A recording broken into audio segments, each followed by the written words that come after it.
నమస్తే అండి అందరికీ. ఒక వింత ఘటన మీకు చూపెట్టే ప్రయత్నం చేస్తాను నేను. Welcome to genius global. First మీరు ఇది ఒకసారి చూడండి.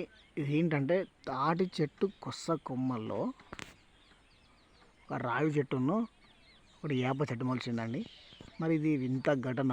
అసలు ఏం జరుగుతుంది? బ్రహ్మంగారు కాలజ్ఞానం చెప్పిన విధంగా ఇది నిజమవుతుందా? నేనైతే ఆశ్చర్యపోయే విషయం ఇది.